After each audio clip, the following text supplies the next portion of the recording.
Quick tick coming to you from Saskatchewan here. Today we're talking about tariffs. And no, we're not talking about the whack job south of us in the States there. Today we're talking about the 76% tariff imposed on Canadian canola by China. Now, first of all, we got to back things up to figure out why we are where we are. And we are where we are because of an EV mandate that was brought in by the Trudeau administration that's being blindly upheld by the Carney administration, which starts off next year requiring every light vehicle being sold in Canada to be at least 20% EV. That's by 2026 next year. This continues through to 2035, after which 100% of vehicles sold must be EV, and any manufacturers that are in violation of this are going to be subject to fines. Now, along with pushing this unhealthy EV mandate on Canadians that live in one of the most sparsely populated and coldest countries on the planet, they also implemented a 100% tariff on Chinese EVs in lockstep with the Biden administration in the US. To protect their auto industry. Don't forget, they also threw in a tariff on Chinese aluminum and steel because they got a precious eastern steel industry to protect in that Hamilton area, right? Hey, blue ball. So then China reciprocates in March of 2025 with a 100% tariff on Canadian canola oil and meal and peas and a 25% tariff on Canadian seafood and pork. You gotta remember, this is significant because China's a massive importer of Canadian canola meal and canola oil. They use the canola oil for cooking, and they use the canola meal for pork feed and in their aquaculture feed. So they basically feed fish in China with Canadian canola meal. So when China reciprocated with a tariff on canola meal and oil, it hit us directly in the economy here in the Western Prairies because this is where we add value to a commodity that we produce, in this case, crushing it. Because anytime that you can add value to a product that you produce here, it contributes to your economy and not someone else's. So now with the seed facing a 76% tariff in one of our largest markets, it basically has rendered that market completely closed. We exported $5 billion worth of canola there last year. And of course, this is all happening while harvest is starting to draw near here in the prairies, where farmers have invested all year into their commodities, and finally we're starting to take it off and put it into the bin. Now, sure, some guys have forward priced some of this canola and have some contracts secured, but this is a time where you start seeing exactly what you've got for a yield, and you can start marketing the rest of your product, because some people can't just store all of their canola on the farm until prices get better. Some people have to keep some cash flow going and make some payments on equipment and land. Now, when this anti-dumping tariff was announced, we saw an immediate slide in canola prices of about $1 a bushel. Now, to put that into perspective, on this farm, we grow about 2,300 acres of canola. And on that 2,300 acres, we usually see between 40 to 45 bushels an acre. That means that with the announcement of this tariff alone, we lost $100K.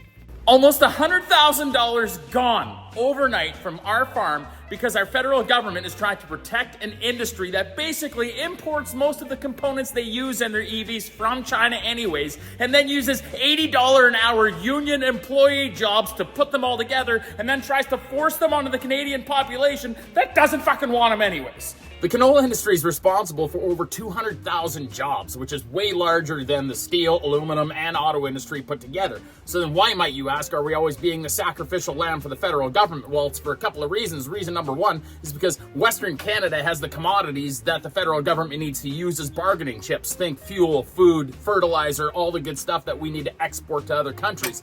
And the other thing that we have going on in the prairies, governments will just continually pander to their voter base so that they can keep their cushy salaries until one day they'll get to walk away with their big snazzy pension in one hand and a middle finger coming out of the other hand pointed at all the people that they wound up fucking to get where they're at.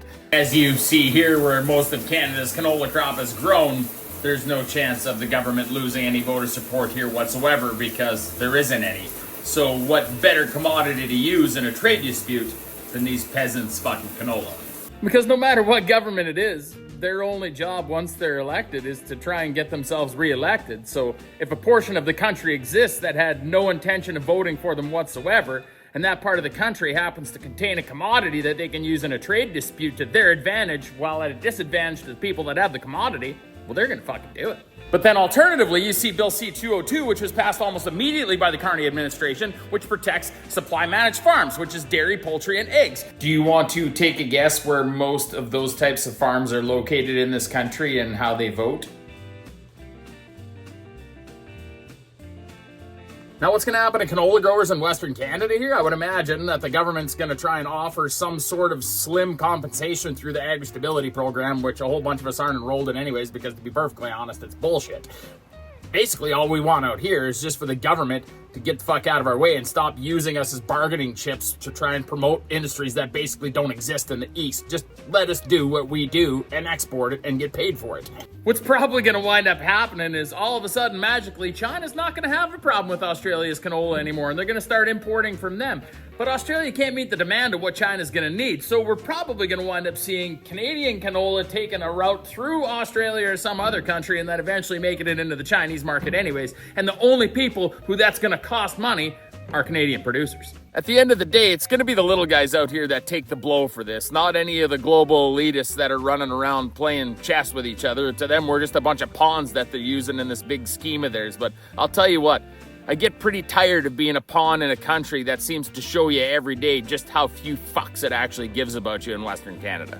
So now, spoiler alert, it's going to be happening with peas again here shortly because now they've launched an anti-dumping investigation into that. So should we do something about it? Like maybe not handing billion-dollar deals over to Chinese ship manufacturers? Or maybe we should look into Saskatchewan land investment companies here and see who's actually funding them for some of these massive farmland purchases that are occurring in our province? But I won't hold my breath to hope that any of that's going to fucking happen.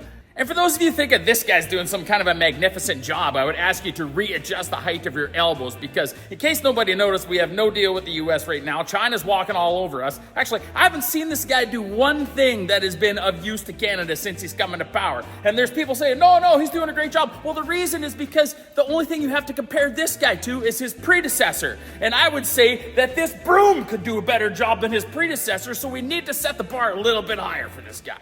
This is Quick Dick McDick signing off, reminding you it's long past time for the federal government to stop trying to support a non-existent EV industry using a Western Canadian canola crop. Catch you next time.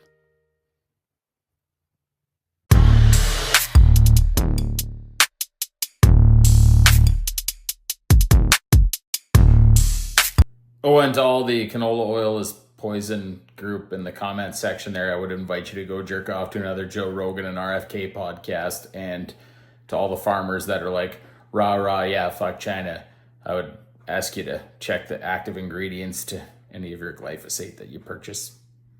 She's quite the deep fucking well we're in, folks. Catch you next time.